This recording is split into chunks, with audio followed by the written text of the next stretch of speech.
शिलालेख का अध्ययन करें। किसका? लघु शिलालेख। नहीं, लघु शिलालेख और दीर्घ शिलालेख, मतलब दीर्घ शिलालेख के बारे में हमने अध्ययन किया। क्या कितने हैं दीर्घ शिलालेख? 8 है। 8 है।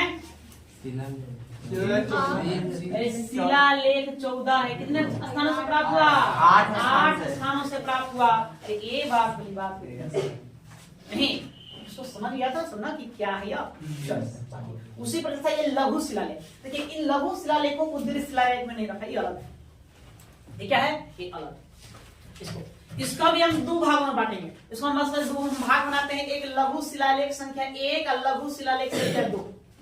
अंतर क्या है दोनों में? दीर्घ में, और दीर्घ बड़ा सा पोस्टल है। कितनी पंक्तियां लिखा? 14 लाइन पंक्तियां, 14 लेख अध्ययन शासनादेश या आदेश अपना इस पर लिख करके कितने जगहों पर? 8 जगहों पर लगवा। लघु क्या है? छोटा। क्या है? छोटे छोटे नहीं, और छोटी छोटी पंक्तियां इस पर लिखा हुआ है। हाँ, सब पर एक समान नहीं लिखा हुआ, इसलिए आपको ये नहीं पूछा कितने हैं लघु शिलालेख।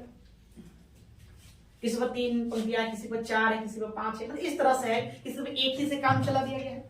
बहुत सारा तो एक ही लिखा गया, एक ही बात लिखा गया, बस समझे या? तो इसलिए इसकी संख्या आपसे नहीं पूछा जाएगा।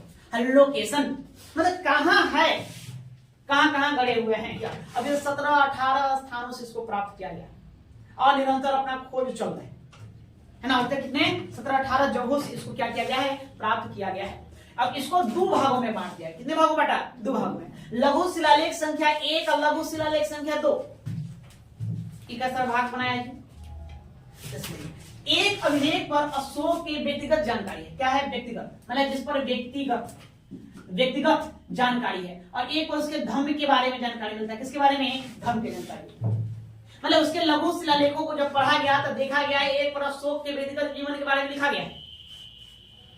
मतलब उसका नाम, उसका उपाधि, उसके पत्नी का नाम, पुत्र का नाम, ये सब क्या व्यक्तिगत जानकारी है ना। आपका काम आप करते क्या है? नहीं, आपकी विचारधारा क्या है, ये आपकी नीतियां हैं। तो कुछ पर उसके धर्म की नीति के बारे में लिखा गया है, कुछ पर उससे क्या लिखा गया है? व्यक्तिगत जीवन के बारे में लिखा गया। इसी आधार पर इसको 2 भागों में बांट दिया। कितने भागों में? 2 भागों में बांट दिया गया। एक को कहा गया है ना शिलालेख संख्या, लघु शिलालेख संख्या 1 और दूसरे कहा गया लघु शिलालेख संख्या 2।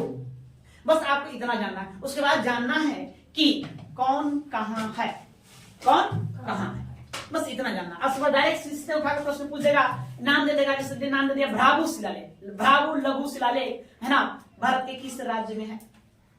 ये मिलान करने के लिए देता है। एक तरफ शिलालेखों का नाम लिख देगा, दूसरी तरफ राज्य का नाम लिख देगा। मैचिंग करो, बताओ भाई, मैच करके बताओ कौन क्या है। कुछ में उसकी कुछ विशेष बातें लिखी हुई है, जहां विशेष बातें लिखी है उसको आपको ध्यान में रखना है। जैसे कुछ लघु शिलालेख ऐसे हैं जिसमें उसकी पत्नी का नाम मिलता है, अशोक की पत्नी का नाम तक वो पूछा जाता है कि किस पर उसकी पत्नी का नाम मिलता है। नहीं है ना, कहीं कहीं महाराज कुमार को उपाधि धारण किए हुए है, तो किस पर महाराज कुमार को उपाधि लिखा हुआ है। कहीं है ना मगधाधिराज, किसी किसी लघु शिलालेख के मगधाधिराज, मगधाधिराज किस शिलालेख को लिखा गया है? तो क्लियर हो गया बात। यहां से किस तरह से प्रश्न बनेंगे, किस तरह प्रश्न बनेंगे? बस मूलतः आपका लोकेशन यही काम है। कुछ 4-5 ऐसे हैं जिसको ध्यान में रखना है कि उस पर क्या लिखा गया और फालतू से बातें नहीं जाना। ठीक है, तो इसी को आपको लिखिए, लिखने क्रम में और बातें हम समझाएंगे, इसको लिखिए। देखो जी, ठीक है, यह 14 बृहत शिलालेखों से, यह 14 बृहत शिलालेखों के मुख्य वर्ग में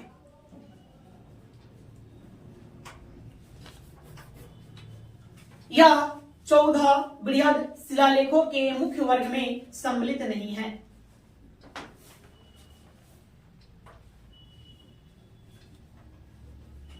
अतः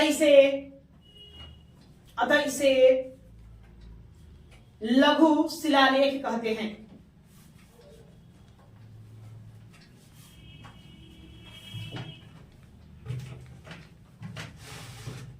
लघु शिलालेख कहते हैं।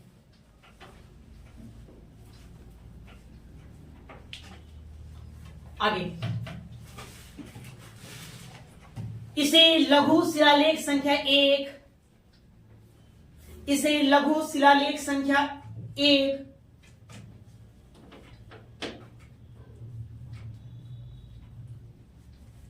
1 और 2 में बांटा गया है। इसे लघु शिलालेख संख्या 1 और 2 में बांटा गया है।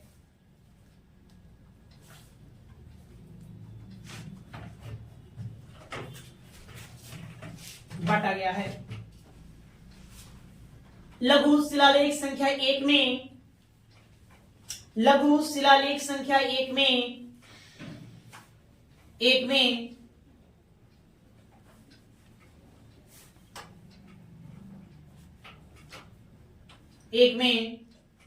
अशोक के व्यक्तिगत जीवन, अशोक के व्यक्तिगत जीवन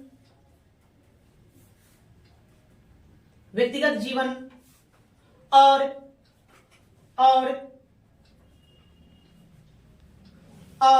लघु शिलालेख संख्या 2 में, लघु शिलालेख संख्या 2 में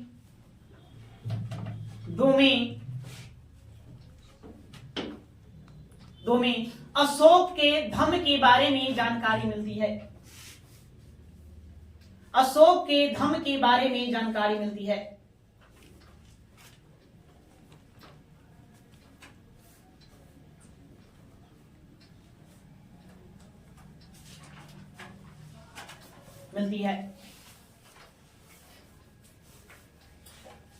लिखिए आगे।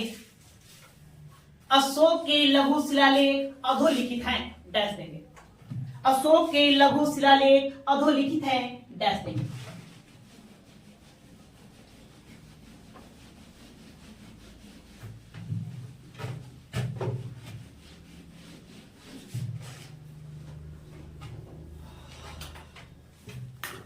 चलिए अब लिखिए पहला, शुरू करते हैं भ्राभु। भ्राभु लघु शिलालेख,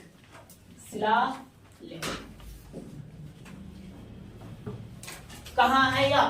तो आपको इसको ध्यान रखना है। भ्राभु की बैराट, इसको बैराट शिलालेख भी कहा जाता है, बैराट में ही है। एक जयपुर राजस्थान, जयपुर राजस्थान मिलेंगे, राजस्थान का मिलेंगे, राजस्थान।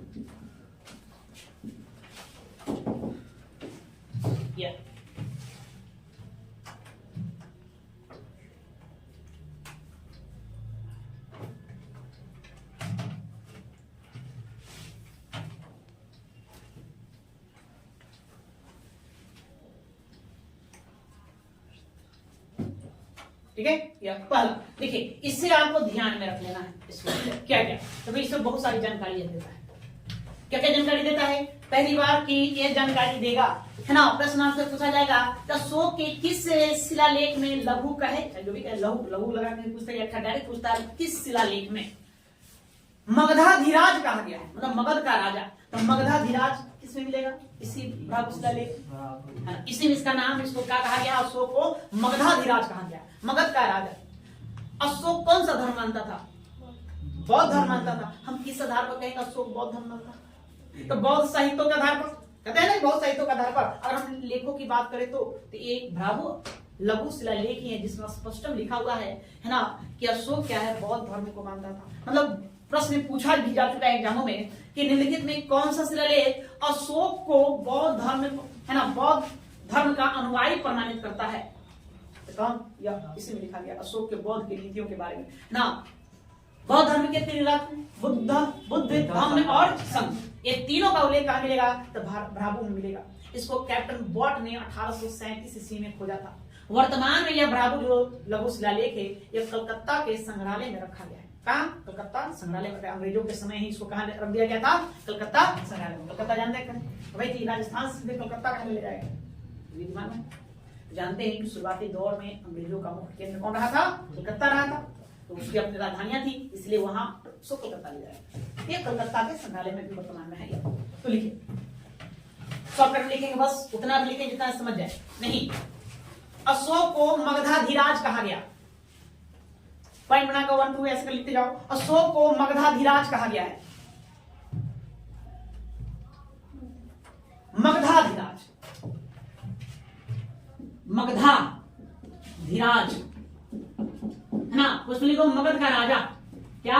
मगध का राजा, मगध का राजा, मगधाधिराज कहा गया है।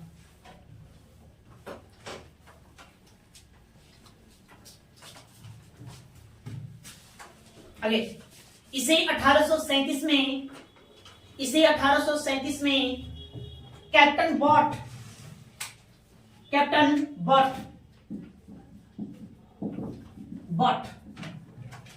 इसे टीएस बट भी कहते हैं, कैप्टन बट ने खोजा।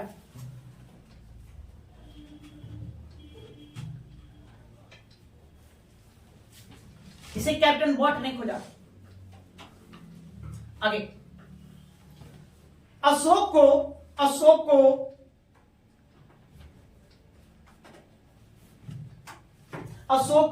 बौद्ध प्रमाणित करने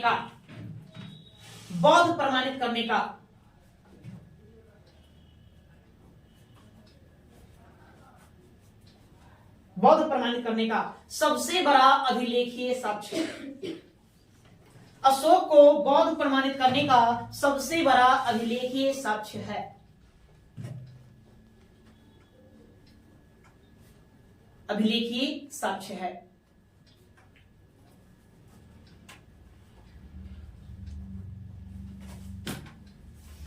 क्लियर है? बात समझे ना? इसमें क्या है? बौद्ध धर्म के त्रिरत्नों का उल्लेख।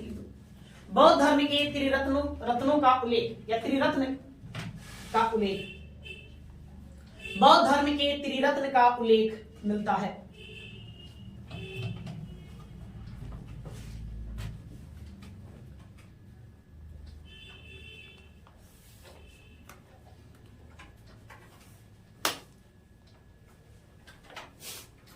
वर्तमान में कलकत्ता संग्रहालय में है। वर्तमान में कहां मिलेगा? यह कलकत्ता संग्रहालय में इसको रखा गया है।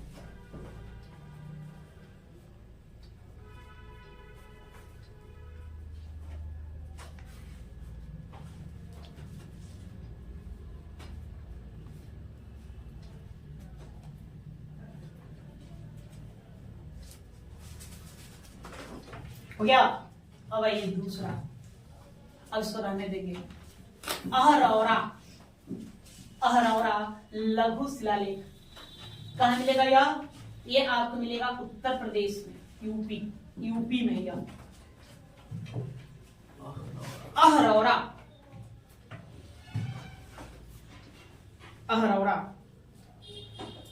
अपने नाम भी लिख सकते हैं। अहरौरा होता चलेगा। अहरौरा कहां है? यूपी में। यह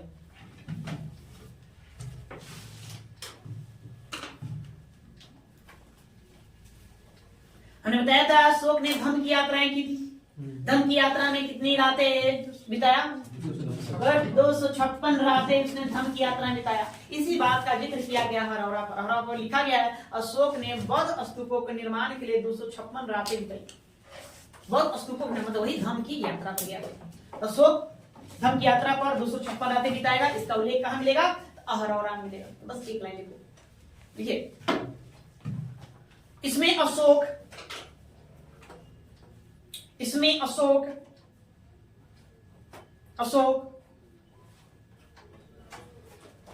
256 रातें, इसमें अशोक 256 रातें स्तूप निर्माण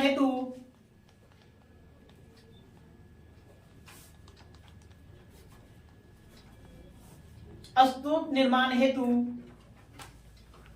भ्रमण में बिताने का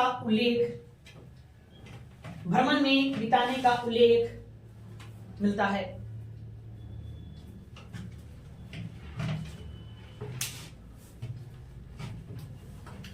बस उतना ही आगे।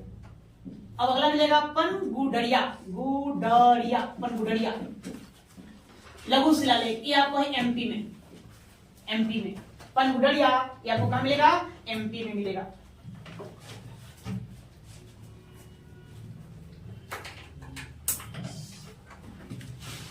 एमपी में। हाँ, इसी लघु शिलालेख में अशोक का नाम महज कुमार मिलता है। कौन सा नाम लेगा? महज कुमार। तो लिख दीजिए अशोक को महज कुमार कहा गया है।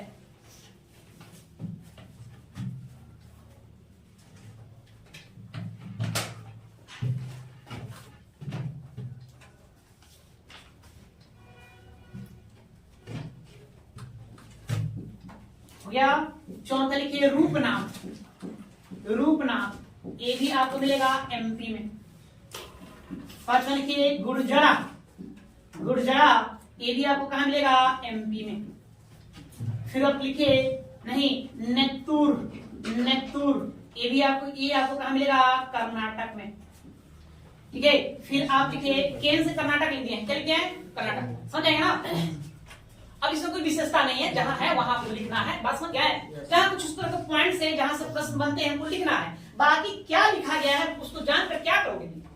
इसलिए लोकेशन जानो और कहां है, यही आप सब जानकारी पूछेगा। हाँ, नेत्तूर ऐसा चर्चा तो बहुत पहले भी कर चुके हैं नेत्तूर के बारे में। नहीं, उडगोलन, उडगोलन क्या चर्चा किए हैं? नहीं किए? सब किए जी। अरे मास्की, मास्की बताओ भाई, मास्की इसकी चर्चा की है, मास्की। अरे ये भी कर्नाटक में है। अब मास्की भी कहाँ है? कर्नाटक में है। नहीं बताए। और ये चारों के बारे में बताया नहीं है। क्या बताया है चारों के बारे में? इन्हीं चारों पर अशोक का वास्तविक नाम अशोक मिलता है। किस पर मिलता है? एकमात्र यही 4 लघु शिलालेख ही, वही लघु शिलालेख है जिसे हम बार बार कहते हैं कि है ना, प्रश्न आपसे पूछा जाएगा कि निम्नलिखित में किस शिलालेख पर अशोक का नाम अशोक मिलता है? तो 4 गुर्जरा, नेत्तूर, उद्गोलन और मास्की, इसे 4 पर मिलता है। नहीं तो गुर्जरा मध्य प्रदेश में है, नेत्तूर कर्नाटक में है, उद्गोलन कर्नाटक में है, मास्की कहाँ है? कर्नाटक में है। या तो क्या इसको ध्यान रखेंगे? ध्यान में आपको रखना है कि अशोक का वास्तविक नाम अशोक मिलता है, अशोक मिलता है। आपको ये ध्यान में रख लेना इससे इन चारों पर। नहीं सिद्धपुर, तो सिद्धपुर ये भी आपको मिलेगा कर्नाटक में। ये भी कहां मिलेगा? कर्नाटक में मिलेगा।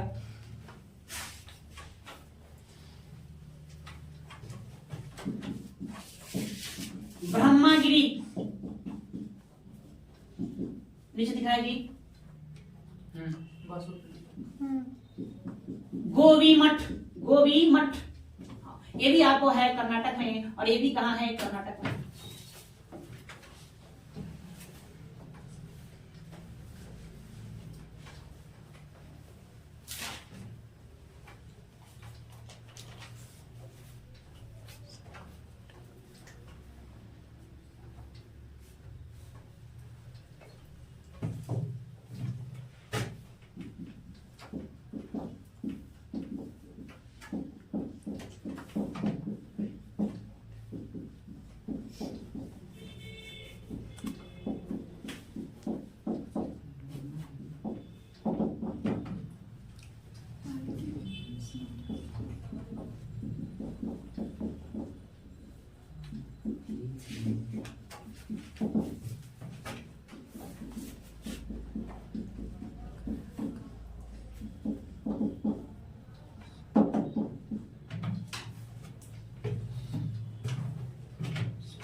क्या?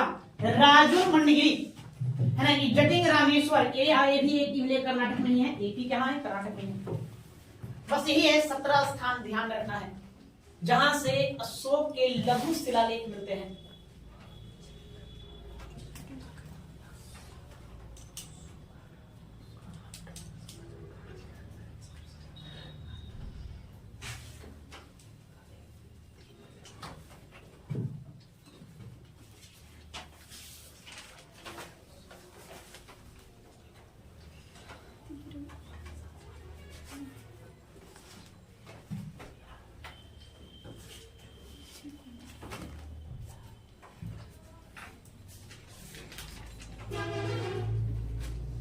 क्या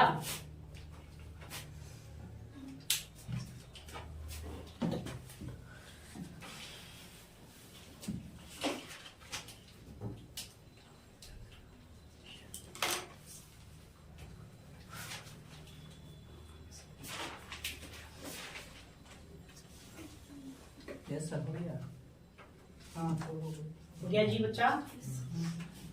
चलिए देखिए ये बार और रिवीजन कर दें तब आप लिखिए। ठीक है तो देखें कितने 17 स्थान अभी तक प्राप्त हुए हैं। बताइए सबसे ज्यादा अशोक के लघु शिलालेख किस राज्य में मिले हैं? कर्नाटक। पता चला कर्नाटक। भाई देखो कर्नाटक कर्नाटक कर्नाटक नहीं, आप एक वहां अभी आपको कर्नाटक लिखिए, वहां भी कर्नाटक लिखिए। सबसे ज्यादा मिले कर्नाटक। ये 17 स्थान। आपको भ्राभू कौन याद क्या रखना है? भ्राभू। भ्राभू कहाँ है? राजस्थान में है। इससे कई सारी बातें ध्यान में रखेंगे। अशोक को बौद्ध होने का सबसे बड़ा अभिलेखीय प्रमाण कौन देता है? भ्राभू देता है। अशोक को भ्राभू में क्या कहा गया? मगधाधिराज। नहीं इसमें क्या कहेंगे? मगधाधिराज कहेंगे। सही बता रहे जी। मगधाधिराज अशोक को किस शिलालेख में कहा गया? अच्छा अहरौरा क्या याद करोगे? हाँ 256 रातें बिताया धर्म की यात्रा अहरौरा। ये कहता है कि भाई है ना उसको मगधाधिराज कहो। ठीक है बौद्ध धर्म को मानता था, बौद्ध धर्म को मानता था। देखो भाई बौद्ध धर्म का सबसे बड़ा लिखित प्रमाण है ना बौद्ध धर्म के त्रिरत्नों का उल्लेख कहाँ? भ्राभू। अहरौरा 256 रातें धर्म की यात्रा को बिताया। पनगुड़िया महज कुमार कहा गया। बाकी इसमें से आपको अब कहाँ याद करना है? तब आपको याद करना है मास्की। इसको याद करना है मास्की। आपको गुर्जरा नेतुर गोलन मास्की ये चारों को आपको ध्यान में रखना है क्योंकि चारों में अशोक का वास्तविक नाम क्या मिलता है? अशोक मिलता है। अच्छा यही प्रश्न आपसे पूछ दे तो है ना कि सबसे पहले किस लघु शिलालेख में अशोक का नाम अशोक पढ़ा गया? तब क्या जवाब देंगे? प्रश्न पूछा गया है कि सब है ना चारों ऑप्शन, यही चारों ऑप्शन में है तो ठीक है चारों का नाम उसका अशोक मिलता है, सही बात है। लेकिन सबसे पहले हम किसमें पढ़े कि भाई यही सम्राट अशोक का नाम अशोक है, वास्तविक नाम अशोक है। अच्छा सबसे पहले गुर्जरा लिखते, गुर्जरा होगा जी मास्की। आपको लिखवाए भी हैं ना, हमने लिखाया है दिल्ली टोपरा स्तंभ शिलालेख को सबसे पहले जेम्स प्रीसेंट ने पढ़ा, लेकिन उस पर जो देवा नाम पियदसी लिखा हुआ है उसकी तुलना उसने किससे कर दिया? किससे कर दिया? श्रीलंका नहीं श्रीलंका का राजा। बाद में कौन आए है ना टर्नर साहब आए, वो टर्निंग पॉइंट लेकर आए, वो कहेंगे ना गलत बात ये श्रीलंका का राजा है। तो फिर एक बीडल महोदय आए, हमने दिखाया कि मास्की में उन्होंने बताया कि देखो ये अशोक है। तो सबसे पहले इसमें से किसमें मास्की लघु शिलालेख में अशोक का वास्तविक नाम क्या पढ़ा गया? अशोक है ना। इस पॉइंट को लिख लोगे ना, नीचे लिखो लिखो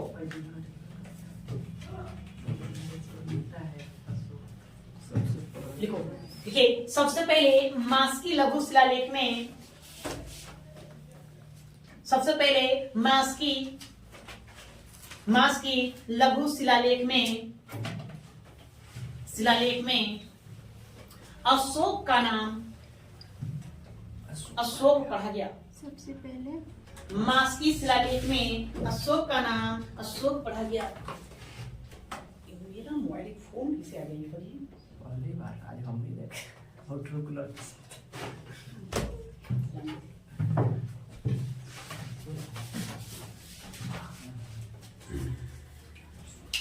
ठीक है।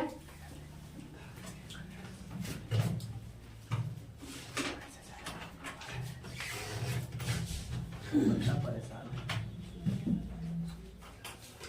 पूरा परेशान है? क्यों नहीं है?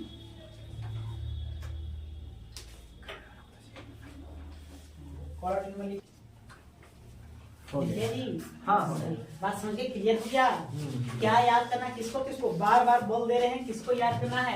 तो भाई बाबू अहरौरा पनगुड़िया। ठीक है ये तो 3 याद करना है कुछ कुछ पॉइंट्स के लिए। उसका ध्यान रखना मास्की ए और उसके बाद फिर कौन कहाँ है इतना याद करना। बात समझ गए? एपी से आंध्र प्रदेश की अरुणाचल प्रदेश, एमपी एपी आंध्र प्रदेश अरुणाचल प्रदेश नहीं, उधर के हिस्सा में आपको है ना मौर्य साम्राज्य का विस्तार देखने को मिलेगा।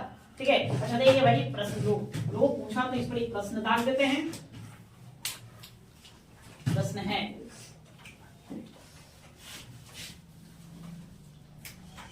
अशोक के काल में, प्रश्न पूछा गया अशोक के काल में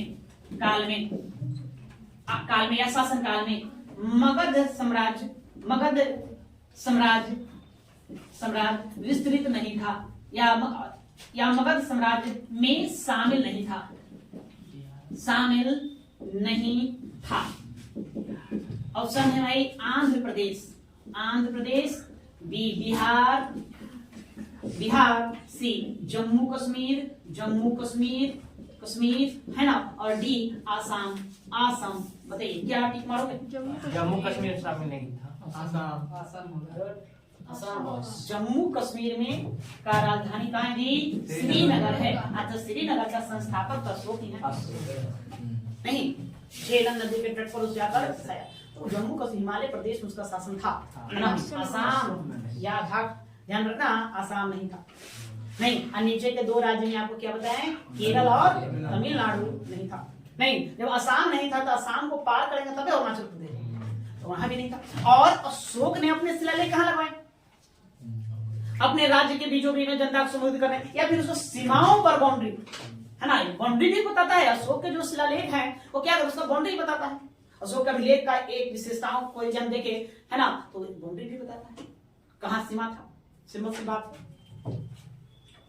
नहीं जी, बस समझ गए। तो बस ए आपको खराबू और औरा परगुड़िया मास की इतना ध्यान रखना है। उसके बाद कौन कहाँ है ये ध्यान में रख लेना है, काम आपका यहाँ से हो जाएगा। तब अशोक के लघु शिलालेखों को यहीं पर समाप्त करते हैं। इसको भी डालते हैं।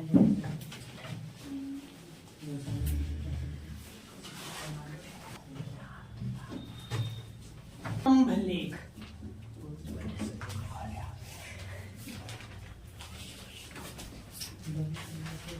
हाँ, लघु शिलालेख की कहानी खत्म। बस आपको उतना ध्यान रखना है। ये भी बता दे कि क्या लिखा हुआ है जी? संख्या। अभी तुमने बताया राजगिना है, वो है संख्या। लेख की संख्या ये नहीं है, सब अलग अलग है। कोई पे एक है, कोई पे दो है, बस समझे। इसलिए संख्या से नहीं पूछा जाएगा। क्या पूछा जाएगा? स्थान कौन कहाँ है, बस समझ गए, है ना। किसी कुछ विशेषता है तो वो पूछा जाएगा, बस सिंपल सी बात है। नहीं तो कैसे? हाँ, 6 राज्यों में है, बाकी आप अपना उसको हिसाब से गिनिए, उसको समझिए, उसको इस तरह से माइंड को सेट करिए तो कैसे प्रश्न बनेगा, बस समझा। कभी संख्या नहीं पूछा जाएगा। संख्या बस किसका पूछा गया? दीर्घ शिलालेख। स्तंभ लेख पढ़ेंगे, यहाँ पर संख्या पूछा जाएगा, है ना। दीर्घ स्तंभ लेखों का या बृहद स्तंभ लेखों का संख्या पूछा जाएगा, बाकी और संख्या कहीं नहीं पूछा जाएगा।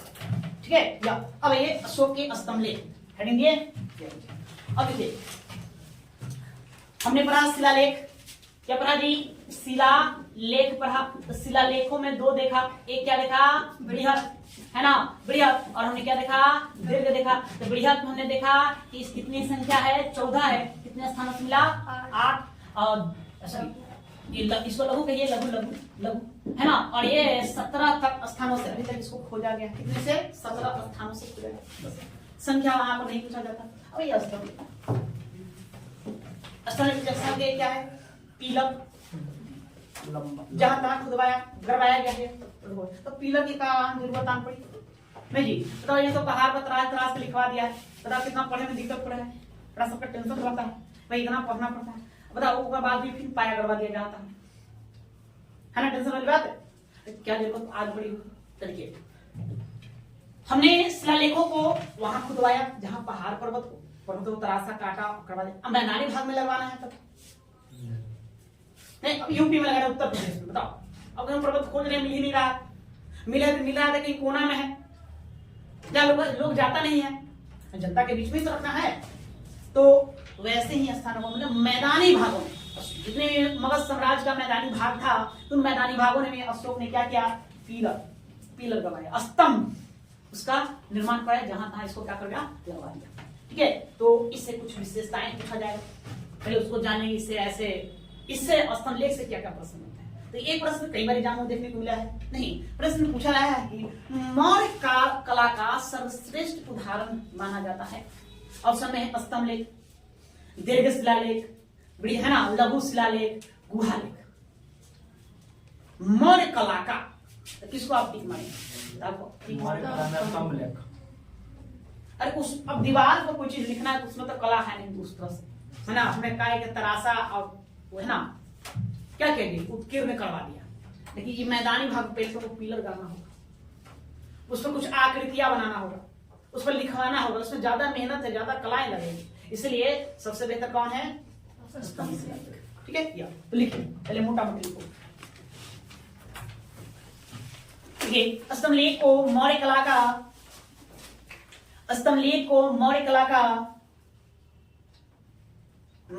का सर्वोत्कृष्ट उदाहरण माना जाता है। उदाहरण कहा गया है, माना क्या जाता है, कहा गया है। स्तंभलेख को मौर्य कला का सर्वोत्कृष्ट या सर्वश्रेष्ठ लिखो या सर्वोत्तम लिखो, सर्वोत्तम उदाहरण कहा गया है।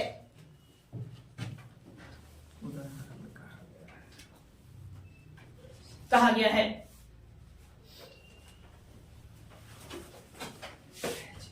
ये एकात्मक पत्थर के बने हैं, एक एकात्मक पत्थर के बने हैं।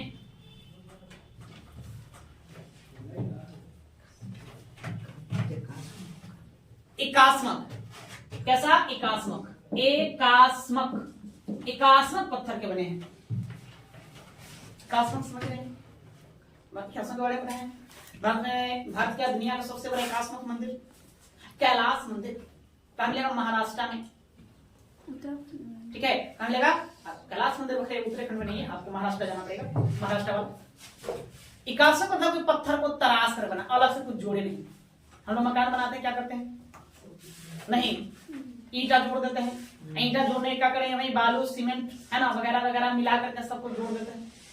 हमने अलग से जोड़ा है, जोड़ जोड़ कर बनाया।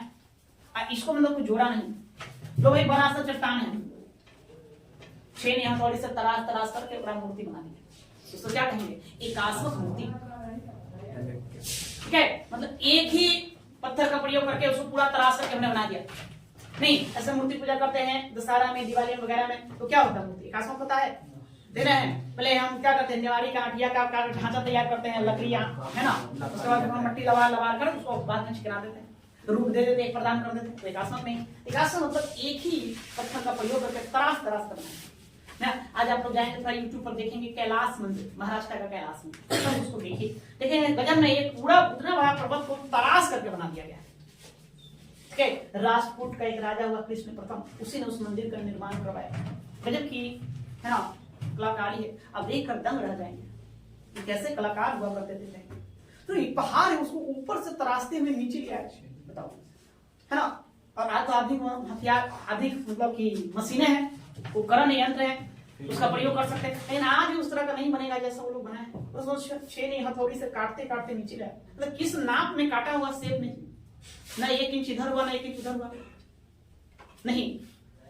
अब तो हम एक लकड़ी का गुटका देंगे भाई, एक आकृति बना दो है ना, एकरा में टेढ़ा मेढ़ा कर दो, उतने मेरे पूरे पहाड़ को ही काट दिया। वो भी अंदर में तालाब बना दिए, अंदर में मूर्तियां बना दी, कई सारी मूर्तियां बना दिए, एक से एक लोग डिजाइन देंगे। तो थोड़ा आप यूट्यूब पे जाएंगे, आपको मिल जाएंगे वो वीडियो, देख लेंगे थोड़ा सा ना, आपको समझ में आएगा एकात्मक क्या होता है। एकात्मक मंदिर तो दुनिया का सबसे बड़ा एकात्मक मंदिर का उदाहरण है वो। एकात्मक संख्या है तो अशोक का स्तंभ कैसे बना है? एकात्मक पत्थर के निर्मित। एकात्मक पत्थर संख्या कितनी है? सवाल एक, संख्या कितनी है? देखिए संख्या में क्या बताया जाए, वही संघ अपनी किताबों में 6 का चर्चा किया, फाहियान ने 15 का चर्चा किया, एक विद्वान है उन्होंने 30 बता दिया। नहीं मिले कितने हैं सवाल है, तो मिले कितने हैं मिलना होना चाहिए। अभी वर्तमान में जो देख रहे हैं उसी का हम चर्चा करेंगे। ठीक है, हो सकता है बहुत सारे होंगे, उतना बड़ा साम्राज्य हो सकता है कहीं कोनों पर नकली लगवा दिया होगा भाई, कहीं जगह लगवाया होगा है ना। लेकिन अब बात कब का है? 200 ईसा पूर्व पहले की है ना जी।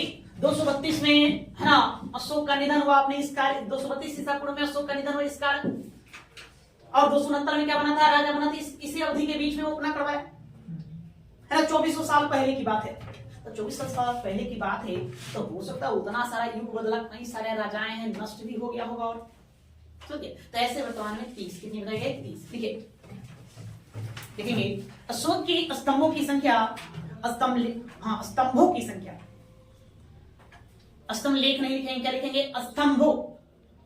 स्तंभ लेख क्यों नहीं लिखेंगे? तो कुछ स्तंभ ऐसे हैं जिसका कोई लेख नहीं लिखा गया, इसलिए स्तंभ विहीन है। अशोक के स्तंभों की संख्या 30 है।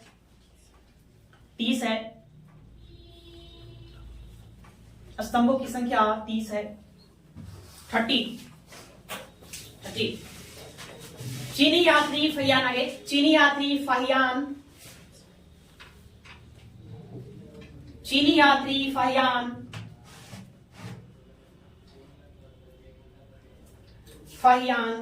नेछे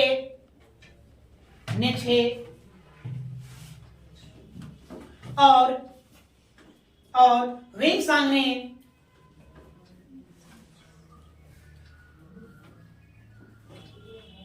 और वेंगसांग ने 15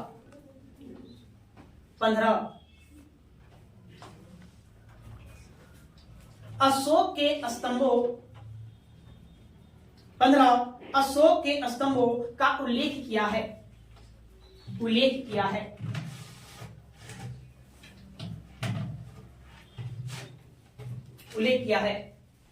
तो देखिए दो चीनी यात्री, एक नाम हुआ फाहियान। क्या हुआ? फाहियान। ये किसके? यह चंद्रगुप्त द्वितीय के शासनकाल में भारत की यात्रा पर आया था। इसने अपने एक पुस्तक लिखा फायूकी। इसी फायूकी पुस्तक में बताया कि 6 स्तंभ थे। कितने थे? 6। वही आपका आएगा दूसरा चीनी यात्री आएगा, उसका नाम वेंगसांग। क्या नाम है? वेंगसांग या वेंजांग नहीं। इसने यह कब? हर्षवर्धन के शासनकाल में भारत आएगा। इसने भी पुस्तक लिखा सीयूकी। इसने बताया कि 15 हो सकता है क्योंकि जब दौरा पाया था उसने 6 को ही देखा, 6 लिखा। अब मैं जो देखा वही लिखा। अब उस जमाने में गूगल थोड़ी था, गूगल पर मार के सर्च करने में कितना है क्या? हेलो तो कितना आसान है गूगल। आजकल बच्चा भी पढ़ता है, गुरु जी उधर पढ़ा रहे हैं, अब गूगल पर सर्च कर सही बता रहे हैं। देखो कितना असुविधा हो गया ना। इस यात्री था, सब पैदल चलना था, तो जितना देखा होगा उतना उसने लिखा होगा। वैसा 15 देखा, 15 लिखा, उसने 6 देखा, 6 लिखा। बस हो गया। या ऐसे कितनी? 30 को। ओके, ये हो गया। अब लिखिए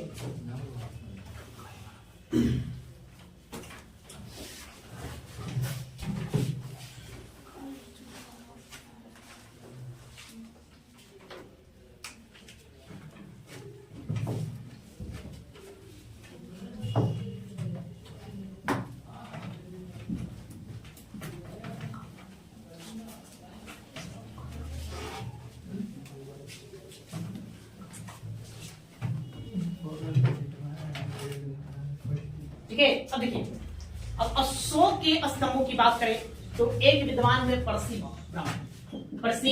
ब्राउन। एक विद्वान है ना, ये सर जॉन मार्शल है ना, जॉन मार्शल के बारे में जॉन मार्शल। इन दोनों ने बताया कि देखिए अशोक का जो स्तंभ लेख है यह ईरानी स्तंभ का कॉपी है। किसका कॉपी है? ईरानी स्तंभ का कॉपी है। ये बताया गया। इसका जवाब भारतीय विद्वान ने दिया। कैसे कॉपी है भाई? बिल्कुल गलत बात, कॉपी एकदम नहीं। हाँ, सबसे पहले जो स्तंभ जो हुआ वो स्तंभ लेख कहाँ? ईरान में खुदवाएंगे, ईरान में लगवाया गया। बाद में अशोक अपने राज्य में लगाया, पहले वहां ईरान में, उसके बाद फिर कहाँ हुआ? भारत में हुआ। इसलिए कुछ विद्वानों का मानना है, जैसे दो विद्वान मतलब बल देते हैं अपनी किताबों में लिखे कि परसी ब्राउन और जॉन मार्शल की अशोक का स्तंभ ईरानी स्तंभ का कॉपी है, माने ईरानी स्तंभ से ही लिया गया। हर विद्वान उसको नकारते हैं, ना गलत बात, ऐसा विवाद नहीं। अगर हम अशोक की स्तंभों की संरचना को देखेंगे, उस संरचना में सबसे पहले ऊपर में एक चौकी है। ऊपर में क्या है? एक चौकी है। ठीक है।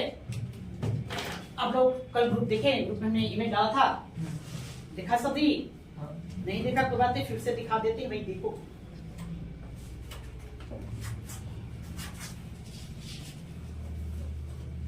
देखिए ये दिख रहे हैं, यह अशोक का ये स्तंभ है। यह रामपुरवा मिलेगा, सॉरी लौरिया नंदनगढ़ मिलेगा, बिहार का लौरिया नंदनगढ़ में का ये चित्र है।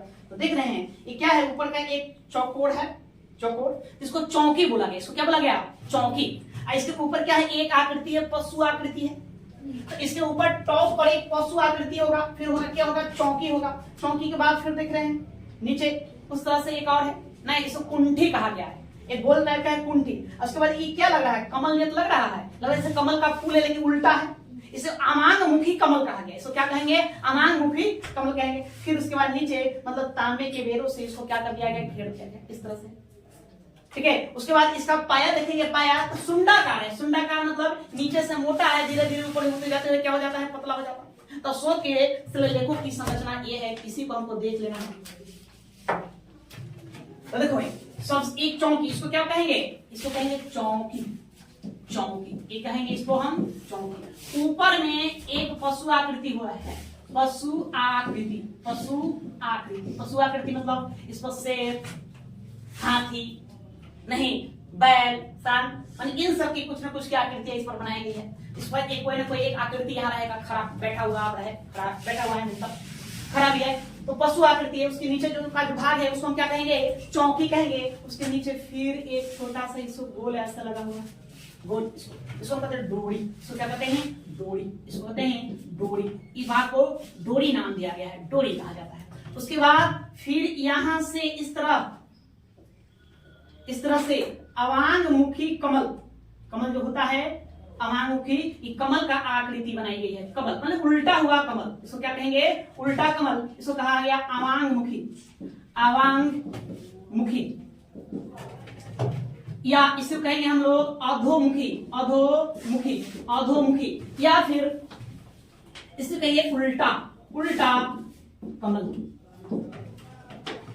कमल का आप लोग फूल बनाए होंगे, इसे कमल का लोग फूल बनाते हैं। बचपन में पढ़ा होगा ना सब्जी? नहीं, खूब सब बनाया होगा ऐसे कि कमल का फूल सब्जी ऐसे बनता है। ये लीजिए, ठीक है, ये है ना। आप आकृतियों पर ध्यान न देंगे, हम कुछ नहीं करना, यही किसी को हम उल्टा कर देंगे, क्या ऐसा होगा? तो इसको क्या कहेंगे? ये अवांगमुखी अधोमुखी क्या है? उल्टा या कमल है। नहीं, ये इसके नीचे फिर इस तरह से एक गोल राउंड बनाया गया है ना। इसको कहा गया मेखला। इसको क्या कहा गया? मेखला। इसको नाम दिया गया मेखला, नाम दिया गया। इसमें भी आकृति वगैरह बनाया जाता रहा है, ठीक है ना। उसका मेखला नाम दिया। और इस मेखलाओं में इस तरह से गोल गोल गोल गोल, मतलब इसको तांबे के आंकुड़े से इसको मतलब कसा गया है। तांबे के क्या है? या आंकुड़े है। तांबे के आंकुड़े, ये तांबे के आंकुड़े, ठीक है। अब वहां से फिर या नीचे की ओर जाएगा पिलर। नीचे की ओर क्या जाएगा? पिलर जाएगा, पिलर। तो इस भाग को कहा गया है यष्टि। इस भाग को क्या कहते हैं? यष्टि। नहीं, इसी भाग को कहा गया है तना। इस भाग को क्या कहा गया है? तना कहा गया। जो मतलब क्या है? यह पिलर वाला जो भाग है यह, इसको तना कहा गया। या इसी को फिर कहा गया है लाट। इसको क्या कहा गया? लाट कहा गया। तो अशोक के स्तंभ लेखों को हम दो भागों में बांट देंगे। ऊपर का ये जो भाग है इसको हम कहते हैं शीर्ष भाग। इसको क्या कहेंगे? शीर्ष भाग, शीर्ष भाग। और नीचे के भाग को हम क्या कहेंगे? है ना, निचला भाग। इसको हम कहेंगे निचला भाग।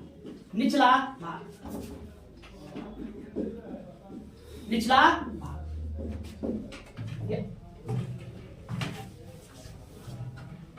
बात कुछ समझ में आया? क्या मतलब है इसका? ये सब पूछा जाता है ना, पूछे ना, पूछ दे तब, यही ना, ठीक है। पूछा जा चुका है कि निम्नलिखित में कौन अशोक के स्तंभ के शीर्ष भाग का हिस्सा नहीं है? जो कैसा प्रश्न बना, कठिन बनाएगा तो पूछेगा ये सब नहीं। तो काका है पशु आकृति, चौकी, डोरी, अवांगमुखी कमल या अधोमुखी कमल या उल्टा कमल, नहीं मेखला, तांबे के अंकुड़े, ठीक है। ये शीर्ष भाग का है। अब तना है निचला भाग, निचला भाग ये पूछा गया है। अशोक के स्तंभ का निचला भाग क्या कहलाता है? क्या कहेंगे? उसका नाम यष्टि है या तना है या फिर क्या है? लाट है। तो इस संरचना है। यही आप देखेंगे किसका? ईरानी स्तंभ लेख। ईरान के राजा ने जो अपना स्तंभ लेख बनाया तो उसके शीर्ष भाग पर है ना, या तो मानव की आकृति है या पशु की आकृति है। तो एक भिन्नता यहाँ पाया जाता है, इतिहासकारों ने उसमें भिन्नता बताया अलग। भाई देखो दोनों अलग अलग कैसे है ना। ईरानी स्तंभ लेख पर पढ़ेंगे तो ऊपर यहाँ आदमी को बिठा रखा है, ठीक है, या फिर पशु आकृति है। लेकिन अशोक का सिर्फ क्या है? पशु आकृति है ना। कहीं भी मानव का आकृति देखने को नहीं मिलेगा, ठीक है। हाँ, वो जो है इस भाग को देखेंगे तो ऐसा भाग सपाट है, देखिए सपाट नहीं है। और वो जो है जोड़ जोड़ कर बनाया गया। कैसे बनाया गया? जोड़ जोड़ कर बनाया गया। एक क्या है? एकात्मक है। उसका जो निचला भाग देखेंगे, निचला भाग वो क्या है? वो भी मतलब समानांतर है। समानांतर समान अंतर कर देगा। समानांतर का मतलब भाई लो ऊपर से नीचे ले चौड़ाई क्या? एक समान, एक समान है। कैसे आप लोग घर देखें मकान लोग पिलर बनाता है तो पिलर देता है, जहां कहीं मैंने ऊपर कहीं मोटा कहीं पतला हो जाता है, खिसिया जाता है, कहीं तो पीछे बना दिया। क्या चाहिए?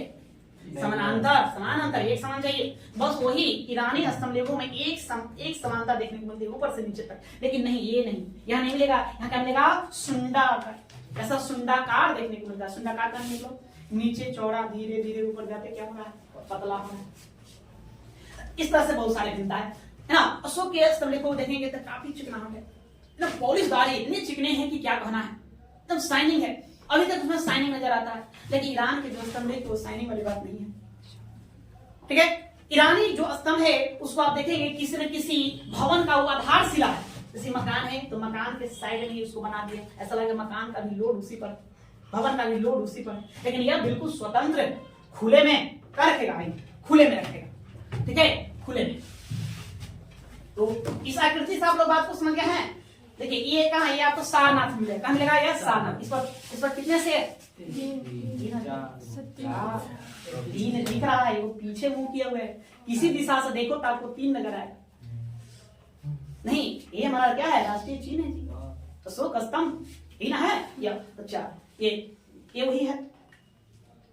हाँ ये देखिए, या देख रहे हैं, पाया पूरा पीला खड़ा है। लौरिया नंदनगढ़ में ये खड़ा है। कहाँ? लौरिया नंदनगढ़ का ये है। ठीक है, या तो नीचे से मोटा है, धीरे धीरे जाते हुए क्या हो जा रहा है? ये पतला हो जा रहा है। या और इसी के दीवारों पर ये क्या किया? लिखवा दिया, लिखवाया। यही मौर्य का है ना, मौर्यकालीन कला का सर्वश्रेष्ठ नमूना है।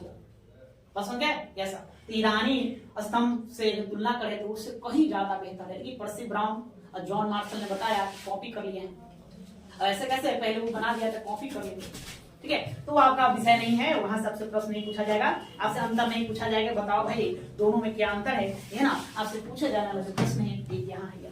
तो इस संरचना को उसको उतारना है। देखो आप, अशोक स्तंभ की संरचना, अशोक स्तंभ की संरचना, हाँ इसी से आपको ध्यान रख लोगे ना। कैसे ध्यान रखोगे जी? सबसे पहले अशोक के स्तंभ को कितने भागों में बांटा गया? 2 भाग बनाए गए, शीर्ष भाग और निचला भाग। शीर्ष भाग और निचला भाग। शीर्ष भाग में को हम क्या कहेंगे? यष्टि कहेंगे, तना कहेंगे, या फिर क्या कहेंगे? लाट कहेंगे। क्लियर है? और शीर्ष भाग को, तो शीर्ष भाग देखिए कई सारे नाम है। सबसे पहले ऊपर क्या मिलेगा? कोई ना कोई पशु आकृति मिलेगा। ठीक है, उसके बाद जो भाग हिस्सा है उसको चौकी कहा गया। चौकी, वही चौकी मतलब चौड़ा बनाया, उसी को पशु को क्या कर दिया? बैठाया गया, चौकी। उसके बाद का जो भाग है उसको डोरी कहते हैं। क्या कहते हैं? उसको भाग हम डोरी कहते हैं, या इसी को हम कंठी भी कह देते हैं। क्या कह देते हैं? कंठी, कंठी भी कह देते हैं, कंठी कहते हैं। उसके बाद फिर क्या मिलेगा आपको? अवांग मुखी या अधोमुखी उल्टा कमल। ठीक है, उसके बाद फिर आप देखेंगे नीचे फिर एक और भाग है गोल, जिसमें अवांग मुखी कमल को आंध दिया, ऐसा लगता है जैसे उसको क्या कर दिया गया? रख दिया गया है। उस भाग को कहेंगे मेखला। क्या कहेंगे? मेखला कहेंगे। और इसे तांबे के अंकुरों से इसको कसा गया है, डिजाइन दिया गया है। यह तांबे के अंकुर, उसी में जाकर कौन जुड़ गया? नीचे का भाग पिलर जो है उसी में घुसा हुआ, उसी पर रखा हुआ लपेटा हुआ, बस हो गया। और नीचे के बाद तना, यस्रिया। ये कैसा आकार का है? ये सुंडाकार। कैसा है? सुंडाकार है ये, सुंडाकार। आपको ध्यान रखना है कि सुंडाकार है। खोखला है बीच में, खोखला नहीं, अपने बताइए एक आसमक है, तरास का बनाया गया था, फिर मतलब खोखला कैसे हुआ? ईरानी से तो खोखला है, पत्थरों को जोड़ जोड़ कर बना दिया गया है ना। कुछ खोखले पाए गए, लेकिन ये नहीं है। इसके आकार को क्या कहेंगे? सुंडाकार, है ना। अशोक स्तंभ का आकार क्या है? निचले भाग का क्या आकार है? तो क्या कहेंगे उसको हम? सुंडाकार। ठीक है, इसकी संरचना है। आप इन संरचनाओं को ध्यान रखेंगे। अब हम अगली क्लास में आपको बताएंगे कौन कौन से स्तंभ लेख हैं, कहाँ पर गड़े हैं, किस पर क्या बातें लिखा हुआ है, इसको याद करना है। बाकी कहानी हम कल देखेंगे। अब